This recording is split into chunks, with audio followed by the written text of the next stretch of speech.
Welcome to the Kelly Sullivan Walden Show, where we explore nighttime dreams, daytime desires, and the best ways to transform the tragic into magic. Because let's face it, we all dream, we all have our blessings, and we all have our challenges, myself included. And I don't want any of us to take any of those things lying down, if you know what I mean. I just wrote a book entitled A Crisis is a Terrible Thing to Waste. I'm excited to explore the topic with you, whether it relates to your waking or sleeping dreams, because we're dreaming all the time, people. So let's make it the best dream possible. I'm so glad you're here. Welcome.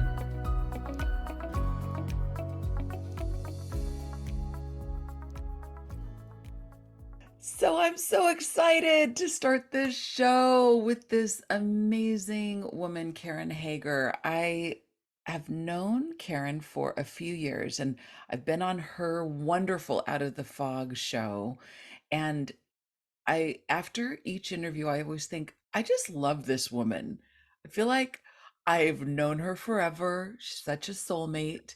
And I didn't know it, but she is also a teacher for how to get your intuition happening. So I'm going to introduce her properly and then, we're going to go from there. So Karen Hager is known for her compassionate, no-nonsense approach. And don't we like the no-nonsense approach as opposed to the highfalutin fanfare approach? I like that no-nonsense approach to the spiritual journey. Karen Hager conducts more than 1,200 private intuitive sessions each year. Damn, that's a lot. It is. With people from around the world looking for spirit-led guidance. Karen is a passionate advocate for intuitive development, and her classes and events focus on empowering students to connect with their own natural intuitive awareness, as opposed to follow my intuitive awareness and you have none. I am at the mountaintop and you are a peon. No, she empowers you to access your own God-given intuitive awareness and to deepen your spiritual practice and open yourself up to abundance. She's the creator of the long-running podcast that I previously mentioned, Out of the Fog with Karen Hager.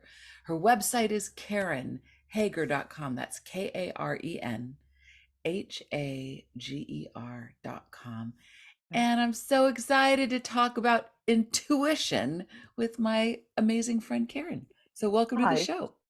Thank you. I put on my scarf. I am You ready to go. did. Oh my God. And what would happen if the scarf came off? Oh, Kelly, I don't know. I can't take the scarf off. No, I thought it would make me look mature yet casual, There you kind of go. freewheeling yet together, and that's what I'm going for. A little dangerous, but a little predictable, like all Right. at the same time. I love it. Sassy yet controlled. That's Exactly. So all of this is for those who are watching, but if you're not watching, you can now picture Karen is wearing a lovely green and sort of light green polka dotted beautiful scarf. And I am wearing a very boring light blue turtleneck because it's still chilly here in Southern California where I live in Topanga. Even though it's like the midst of spring, which is so lovely. Okay, so let's spring right into our conversation. And how did you get started in the intuitive consciousness path? so I was a weird intuitive kid and told my guides to shut up and go away. So there's that. I was about 4.5 when I did that. When I was in my Wow, 40s, lots four of and a things happened half. in between. Yeah, I was little. I was a little kid, and I have a very clear memory of that moment. Um, Wow. yeah. Tell us No, about that moment. What was happening? I'm curious about that. Captain Kangaroo was on TV because I liked to, in the morning, watch Captain Kangaroo. I had one of those, I don't remember what they're called, but they were plastic horses that had a spring at each corner. It was in a frame, And so you could Oh. ride the horse back and forth. I don't, Oh, do yes. you know what I mean? I don't know the name of them. Yes, I love them. they're like pony size for a child. Like Mhm. they're not little, like not a toy, but yes, yes, yes. Right. Oh, I And love those.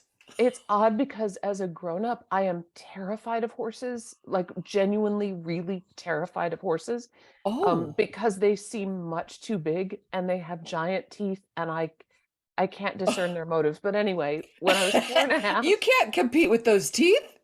no, and Right. it's better to just stay back. If you're 9 feet tall and your teeth are the size of a 3-story building, I'm standing back. I don't think they're our friends, and I know there are many who will disagree with me. Anyway, I was riding my horse and watching Captain Kangaroo. My baby sister had just been born, like 6 months earlier. She was beautiful and perfect. She's still beautiful and perfect, and all things good and generous. And my guides, when I was a little kid, my guides would always talk to me. So they'd call my name and they'd show me stuff. And I knew even at that young age that that kind of intuitive connection made me really weird. I didn't want to be Mm. weird. I just wanted to watch Captain Kangaroo. I wanted my parents to love me at least as much and maybe more than my beautiful and perfect baby sister. And I told my guides to shut up and go away. It wasn't then, so I thought like a genius that I'd made my guides go away. Spoiler alert, your guides never go away. So, but I thought I was a genius. And I spent the next years doing all kinds of different things. Worked in publishing. I worked as an actor for a long time. Mm. I went to seminary and studied. I was preparing for ordination in the Episcopal Church. Oh, That's a very wow. long process, and I was in seminary. Oh. Um, so learned about history and theology and had a chance to really explore helping as a pastoral counselor and running groups with people who were going through spiritual awakening and spiritual change. But it wasn't until I was in my 40s that I had a health crisis, or sort of a rolling health crisis. I had a whole bunch of stuff happen, one thing after another. I had 3 surgeries in 13 months, didn't have time to really recover between the surgeries before the next one hit me. Surgeries So, on what, if you don't mind me asking? um, I don't mind you asking. I had a little one, a big one, and then a super, super life-changing big one. The super life-changing big one was I had a hysterectomy. Oh, And I was wow. about, how old was I? 42, I think, 40, 42. Oh, wow. Um, and that menopause, I think, has a lot of sort of spiritual value. It's one of those transitions in life that really Mm. changes people. I just thought I'd have mine all at once.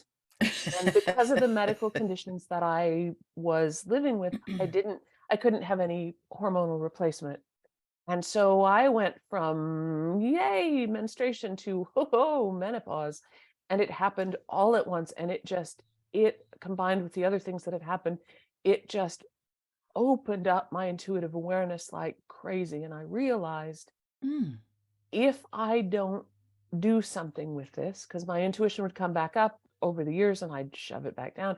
If I don't do something with this, I'm going to go well and truly nuts. So now's the time. I'm going to have to really do something with this. And so at that time in my early 40s, I found a psychic development teacher and I began to take classes. And that led me to the work that I do now. This is not what I thought I was going to do when I grew up. I was going to be an actor, and then I thought I was probably going to be a parish priest in a Episcopal church someplace. And here I sit in my office doing intuitive guide things. I know, And many, many, many sessions, like lots of 1,200 them. a year. That's amazing. So Yeah. you and I have many things in common. So Oh, I also thought I was going to be an actor, actress, or whatever. And I also thought I want to be a nun. And I ended up becoming, I mean, I've got my doctorate in interfaith ministerial studies. stop So it now. and Oh, I've been a wow. spiritual counselor practitioner for over 20 years. So, yeah. So, yeah, you and I are no wonder I'm Yeah. learning more things. So, I'm thinking back actually to the very first time I heard anybody talk about having guides. Like nowadays, it's just kind of like Starbucks or something. It's just like the most common thing to say, oh, my guide said to do this, and my guides, my guides, my guides. But I remember the first time I was actually dating a guy who talked about his guides, and I was like, what do you mean by this? And he actually described them physically, and I just thought it was so weird. So I it's not weird now, but can you describe, because I think probably they show up differently to us all. So how do you know it's a guide, and how would you describe an intuitive guide, and how to work with them or how to notice their Um, presence? so of course it's different for everyone because our intuitive ability, our ability to perceive more than what we see with our physical senses, that's individual for everyone. So your guides won't be like my guides, Kelly. Um, What? I I But I know. want I want your kind of guides. No, mine are better, and you have to it's gonna cost a heck of a lot of Okay, money. this is I the can end. help That's you the get there. end of this session. And mic drop and goodbye. Right. Just kidding. Keep going. So your guides are unique My to you, guides are mine are cooler than unique to your me. guides. Well, I mean, Sorry. that goes without saying. They of course, they're cooler. Sure they are. But I think of guides and there's all kinds of teachings about guides. You can read books. So I always say to my students, your mileage may vary, right? Here's what I'm sharing from my experience. Right. You go find out for yourself because your experience will always be more valuable than mine. So I can start you on the right path, but you go find this out. I think of guides as energetic beings who do not have physical form because they're energetic beings. They don't have gender, they don't have names. They come with us when we incarnate here. They come with us as helpers on our spiritual journey. We can call on them or not call on them. They are tools to be used. Because of the way our brains work, we have to have things have names and physical forms, and sometimes like gender, sometimes costumes, right? Your guide might show up as Sparky the cowboy guide or Susie the snowman guide or whatever it is. And right. And so we need those things to give us context. Otherwise, we can't understand it. Our brains don't know what to do with it. So when we connect with our guides, very often our guides will show up for us in a way that lets us understand who they are and what they're here to help us with. So my main guide who I work with when I am working with clients doing one-on-one sessions or teaching, or even a little bit like when I'm giving an interview like now where I'm kind of half in and half out of channel, my main guide shows themselves to me as a male sharp business suit, clipboard, and a little over the ear thing like you'd have if you were a United Nations interpreter or a Secret Mm. Service agent. And the Oh. guide gives me that energy because it means we're down to business. Everything's under control. You're perfectly safe with me. Let me help you translate. And that Oh. to me is why that guide gives me that energy, right? So that I'll Wow. understand it. Um, if I could see my guide, my understanding is as my guide really is, it'd be a little pinpoint of light, or it'd be a thought, or it'd be, but so our guides show up. That's why your guides are different than my guides. Your guides will show up for you in a way that you can understand. So, how do we know it's a guide? Mhm. Usually, we don't see our guides with our eyes. So, if you can see it with your physical eyes, it's probably a person who just walked into the room while you were asking a question about your guide, right? I believe, and again, your mileage may vary. There are other teachers who teach a different thing. I believe that someone who you have known in physical form in this incarnation is not a spirit guide for you after they pass. So, my grandmother, who is someone who comes into my field and who I have a connection with, I knew her when she was in her physical form. I can connect with her now that she's on the other side, and yet she's not a spirit guide for me, because a spirit guide is someone is an energetic being who comes in to help you on this journey in this incarnation. And instead of taking a body this time, they said, no, I'm going to ride along in Karen Hager's tool belt and help her, or Kelly's tool belt, and help her walk this path. So I believe that someone who you've known in your lifetime doesn't come back as a spirit guide for you? Can they show up as a guide and a helper and a friend and a companion? Can they bring messages and validation from the other side? Well, yeah, of course. But are they spirit guides? No. Very interesting. And I think you're as hilarious as you are, is as deep and profound as you are. You're kind of the whole package. So I just love you. I Um, complete you, and I'm glad to know. Thank you. I my work. exactly. It's like Renee Zellweger and Tom Cruise and Jerry Maguire. Oh, um, so one way that I experience what I call a guide, and I don't know if this is official or textbook, but and I think many people that watch or are part of my show experience spirit guides coming to them in dreams.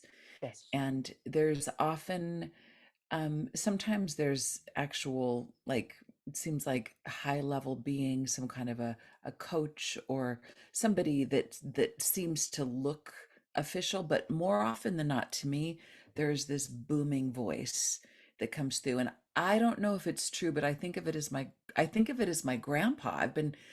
I just because I so it makes it a little less scary and a little more grounded. It's probably not my grandpa because he was a Navy man who I don't know was very metaphysically inclined at all, but I kind of call him Grandpa. So, is that legitimate? It feels like the wisdom is profound and spot on, and it's almost like it's heavy-handed. It's almost like a Kelly, what the hell are you doing? Have I taught you nothing? Knock it off, like fly straight. Come on. That's usually the tone of it, and it gets my attention. I'm like, oh, sorry. So there's a couple things. So our loved ones in spirit walk through our dreams all the time, Okay. and our guides walk through our dreams all the time. It would make a lot of sense that a guide, especially like what I would call a master guide, meaning a guide who comes in with you when you incarnate and stays with you till you drop your body, the guide who is kind of the contractor working with the other subcontractor guides, right? The guide who's sort of in charge. It would make sense that that guide would, to get your attention, adopt that tone of voice that you recognize, not mimicking your grandfather, but that authoritarian tone that you Yes. listen to, right? Straighten up and fly, right? What are Yeah. you doing? Come on, it's over here, this way, not that way. So that makes a lot of sense. Also in our dreams, right? Our guides walk through our dreams, our loved ones in spirit walk through our dreams, and also something deeper than that. Our raw intuitive knowing is present in our dreams, and I Hmm. believe Yeah. that a lot of the imagery and kind of stories in our dreams is playing out as a result of that raw intuitive knowing. One of the reasons we have guides is because our guides help interpret that raw energy that comes in from spirit. Intuition is basically um, the little piece of spirit that we brought with us into the body, our ability to see more and also to be more, right? We are limitless, expansive, immortal beings, and we're trapped in these weird meat sacks, and there's chronological time, right? So our R- intuition is that spirit part of us that bridges that paradox. And without our guides, it's hard for us to understand or quantify, put into form what our intuition is showing. And so I believe that in our dreams, when we connect intuitively in dreams, that a lot of the images and things are kind of sparked by that intuition. So it's a multi-layered thing. And sometimes we're just dreaming about what we ate for dinner or the thing we just saw on TV too. Right. Okay, so this might seem a little strange and probably not to you, but I'm going to go here. So this is something that's never happened to me in all the many, many, many Zoom and Facebook and social media kind of FaceTiming before. It seems like when I feel like I'm in a resonant space with somebody that's higher than normal, I start to see their aura. And I don't see colors necessarily. Sometimes I do, but via Zoom, I'm seeing yours. And it's the first time I'm Oh, noticing. So I want to look at the recording later to see if it's something just with the lighting, but and it comes and goes, and it probably just comes and goes from my ability to see, but it's really pronounced. And Oh my so gosh. I'm curious for anyone watching, if you see what I'm seeing, is this truly just simply lighting, or is Oh it my because gosh. Karen is like just seriously tapped in? And Miraculous. yeah, Is do it? you, I mean, when you look at your own self in the screen, can you I see, notice I what just I'm see myself and I see, okay? so no, can you tell me about my aura? Because now I'm Well, really curious.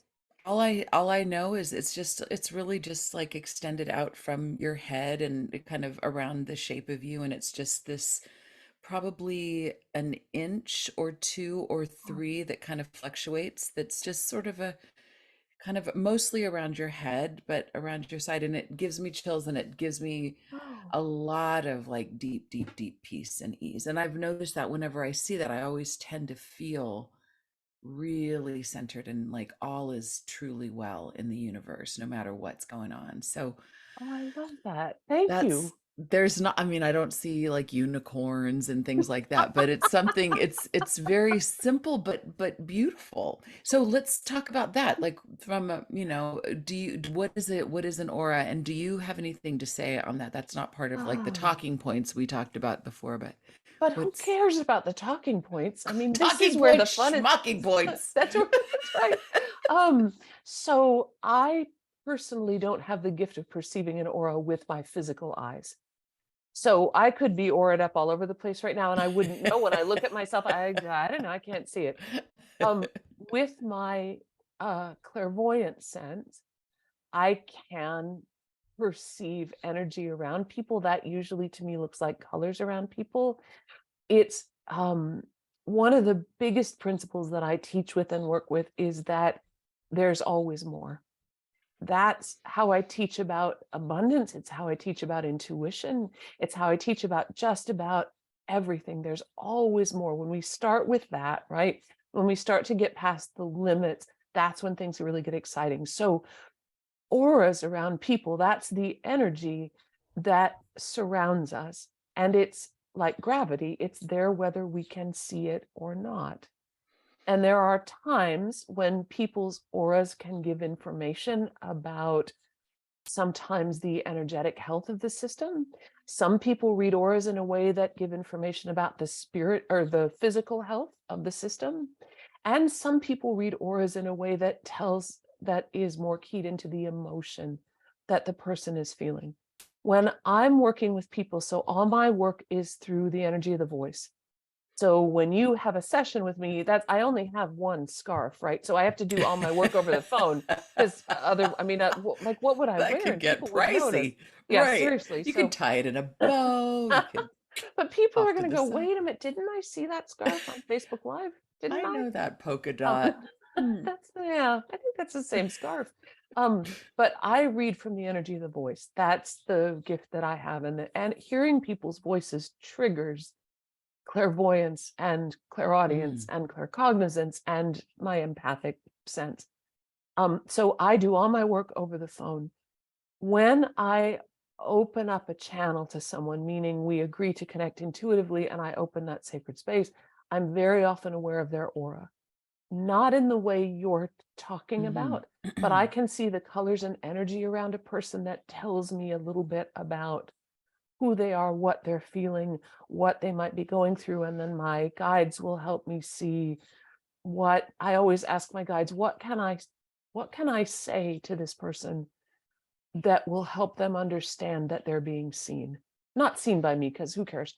But being seen by spirit, right? What can I say to this Mm. person? What can I share? What is the most important thing that I can say to whoever this is right now that lets them know that there's more? It's not just two people on the phone. What can I say that helps them feel into that more? And sometimes that more is about sharing what I see in their aura, the Mm. colors or feelings or sounds that are around them. So I don't know if I Beautiful. answered that question or not. Yes, you absolutely did, and then some. So, um, because the my last book is A Crisis is a Terrible Thing to Waste. I've got tragic to magic, kind of how to transform the tragic into magic on my mind. And it's one of the things I like to talk about here. And it seems like you had this hysterectomy, which might have not been like, oh, this is going to be fun. I mean, that's, we could put that sort of on the spectrum of tragic, and it seemed to open up the magic. Would you say that would be part of your tragic to magic trajectory? That's kind of fun Gosh, to say. was Or it?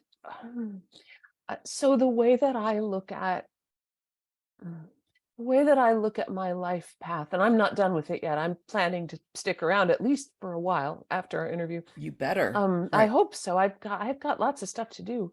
Plus, there's Hmm. still M&Ms left, and as long as there are M&Ms, I mean, I can't go. I'm with you Um, as long as they're I peanut M&Ms, but that's another story. You can have the peanut ones and I'll have the plain ones, Great. and we got it.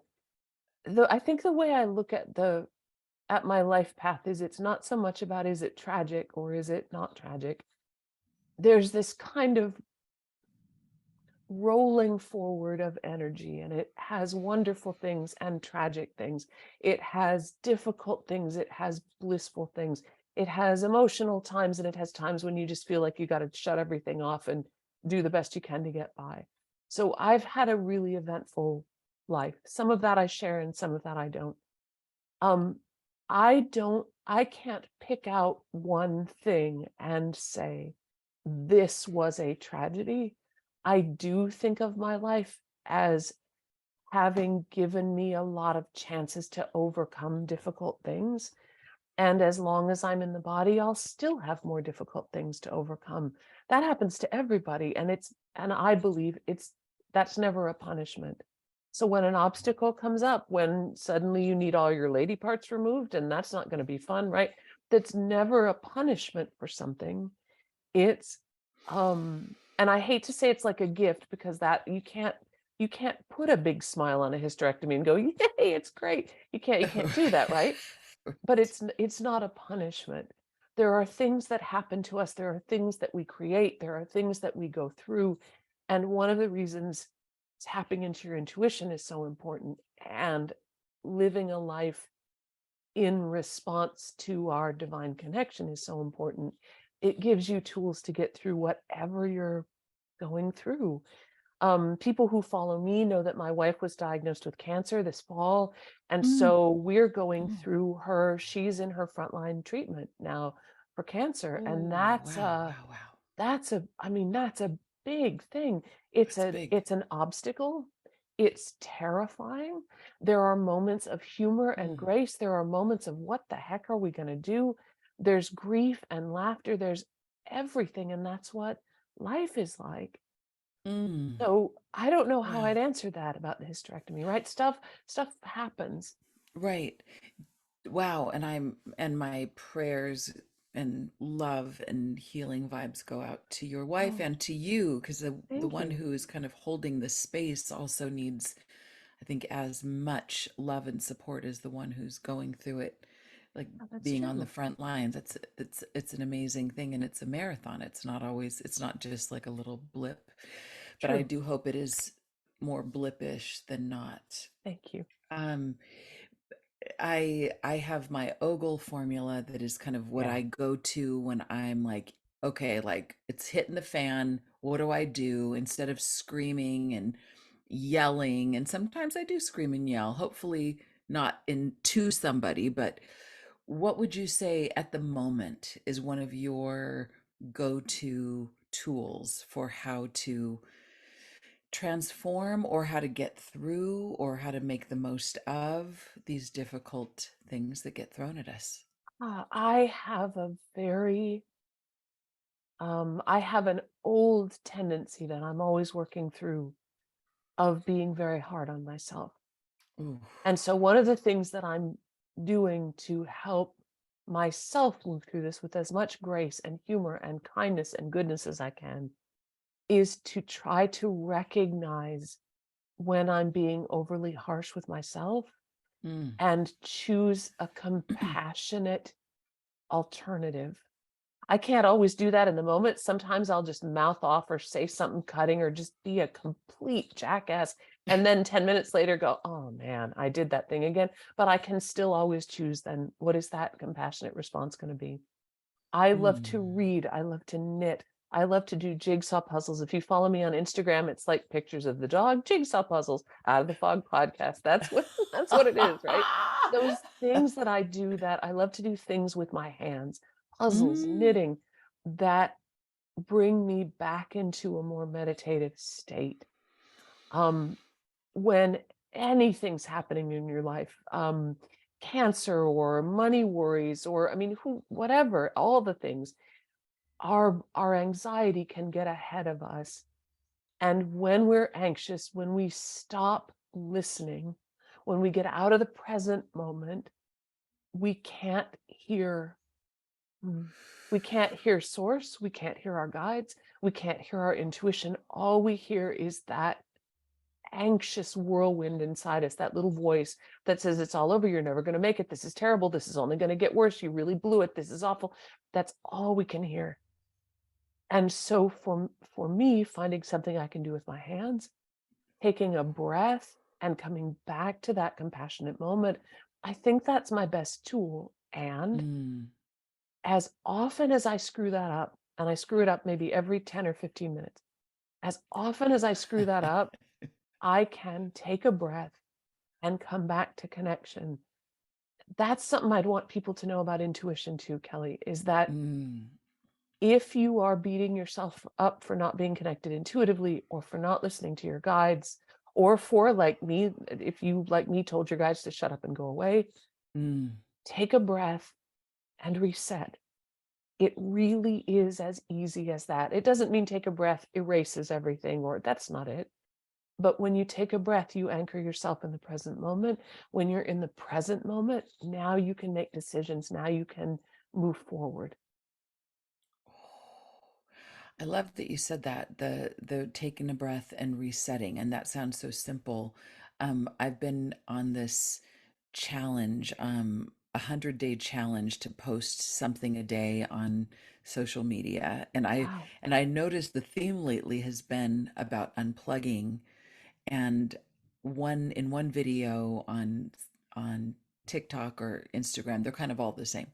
I talked about death dreams Mm. as being the ultimate opportunity to unplug to and I've been thinking about how much I love this saying. I used to hate it, the saying die daily, but now I think about like, oh, that's friggin' brilliant to die daily, like to reset completely, not just in that little, like not pressing the pause button, but the stop button, start over button is so profound. And even I was talking about, so death in a dream, and also even flying dreams, about how those are also an opportunity to reset because we go so in flying in our dreams, we go so far beyond our ordinary mundane self that we get a chance to get that I can see clearly now the rain has gone point of view, so that when we do come back down to earth we can do it differently.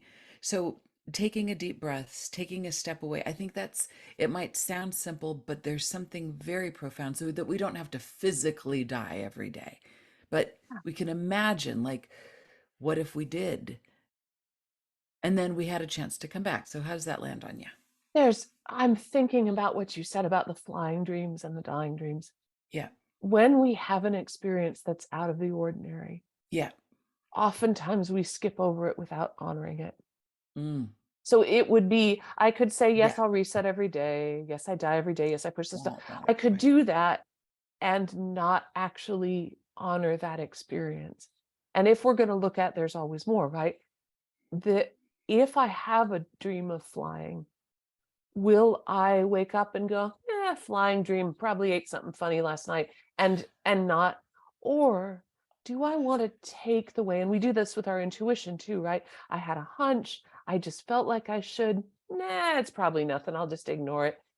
When we allow ourselves to at least acknowledge heightened experiences or heightened awareness, that helps us connect more deeply with our intuition, and it helps us connect more deeply with that spiritual current in us that I think is part of what you're talking about when you talk about tapping into that reset, right? So Mm. it isn't just having the experience, it's also that we can expand on that experience by allowing it, by honoring it. One of the best ways to connect with your guides and with your intuition is to honor what you receive, no matter what it is, even if you think it's stupid, right? Even if you think a unicorn, that's dumb. I can't. Karen has an aura. Nah, that can't be it. A In bottle cap? What's that got to do with anything? yeah, exactly, right?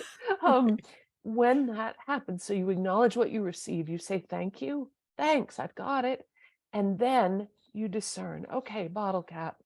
Does that mean anything? Do I want to act on the bottle cap? Yeah, maybe not. Okay, I'm going to go on." But the important thing is that, and I've taught intuitive development for, I don't know, 900 years now, which is amazing because I'm And counting. only 23. That's Um, incredible. isn't how does she do it? It's the scarf. It's Um, a magic scarf. that's how I do it. But one of the things I always tell students is whatever you receive, you acknowledge, you say thank you, and then you discern. People are afraid if they open up to their intuition, it means they have to throw their discernment out the window. No, no, no, no, no. It's the opposite of that.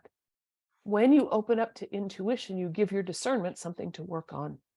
So put it to work, right? Ooh. Oh, I love that. Yeah.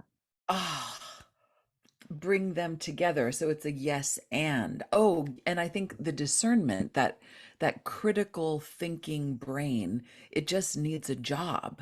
And we can't just say, stop, leave me alone, get out of here. Because then it becomes like fatal attraction. No, I will now eat your bunnies. I just give me a job. I want to do something productive and useful. Yeah. Karen, this has been so, you've been just chock full of wisdom. And I feel like I really, I mean, so for everyone watching and or listening, if you feel like you're like, well, I don't know how to access my intuition, or I don't know that I have any guides, my hunch is that just by listening to this conversation, you're going to start to remember the moments that you did have an intuition, a sense of what was around the corner before it happened, or just a sixth sense, or you're going to start having dreams that have some guidance in them, and you're going to realize, oh, I've had a lot of those. I bet you have a lot more intuition, whether you're on the what you'd consider the newbie side of the scale, or the like prima ballerina side of the, like wearing the scarf side of the of the scale. You have a lot more than you realize. And I just in being in this conversation, I feel more aligned to my intuition. I think part of the seeing the aura is recognizing something in you, but also feeling in resonance with some part of myself. So you do a lot of sessions with clients, and you also have a beautiful podcast, Out of the Fog, that Yeah. can be found on all the platforms. Right. And your website is very easy, karenhager.com. That's No me. fancy numbers, no weird Nope. dashes, just Nope. KarenHager.com. And is that the best place for people to book a session with you, or make contact with you, watch your show, or at Yeah. least start? That's the best place to start. If you go to karenhager.com, you can always see what's happening. You can book a private session there. I do a monthly, what I call an online gallery reading, where we just take a small group. It's 8 people usually. And I just go around the room and do readings. That's a great place to get a taste for the kind of work that I do. I'm not a fortune telling psychic. I work with the human heart. I help people on their spiritual paths. I love reading for people who are in transition, who are making choices. I love reading for people who want a deeper connection with spirit. If you want someone to tell you what will happen to you in the next 3 months, I'm not your gal, because you make your own future with the choices that you make. And no Nice. weird lady with an aura gets to tell you what your future is, because you make that, right? Don't let anybody take your future from you. You make your own future. So my Mm. intuitive guidance is about those bigger things, those deeper things. So karenhager.com, you can always see what's going on there. Karen Hager, thank you for taking us out of the fog and into the light and into our hearts and into your beautiful aura, whether you're watching this on YouTube or Facebook. You should go and watch this, actually. If you're listening, go check it out on my Kelly Sullivan Walden show on YouTube so that you can see and tell me if you see this aura that this woman has. Oh, I can see clearly now. The fog is gone. Karen Hager, thank you so much for joining me today. Thank you. I appreciate you so much. And I can't wait until we get to do this again one of these days soon. So, anytime. Many blessings. And don't forget to wear that scarf. I will. Gorgeous. Thank All right, you. honey. All right. Bye. Thank you for listening to the Kelly Sullivan Walden Show. If you enjoyed this episode, take a moment to like, subscribe, comment, and share it with your friends. My show can be found on Apple iTunes, YouTube, Google Play, Spotify, and wherever you get your podcasts. If you want to order my new book, A Crisis is a Terrible Thing to Waste, go to your favorite online or brick and mortar retailer, then head on over to kellysullivanwalden.com, tragic to magic. Input your order number and redeem your bonus gifts. I'm also excited to be offering a DreamWork practitioner training. So if that calls to you, go to kellysullivanwalden.com/DreamWork. If you'd like to join me for the live recording of these shows, most Wednesdays at noon Pacific, you can find me on Facebook at Kelly Sullivan Walden Dreams. If you have a question about your dreams or about how to transform your tragic into magic, email me at kelly@kellysullivanwalden.com. Until next time, remember, a crisis is a terrible thing to waste. And as you awaken to the power of your dreams, you make the world a lighter, brighter, more beautiful place, one dream at a time. Sweet dreams.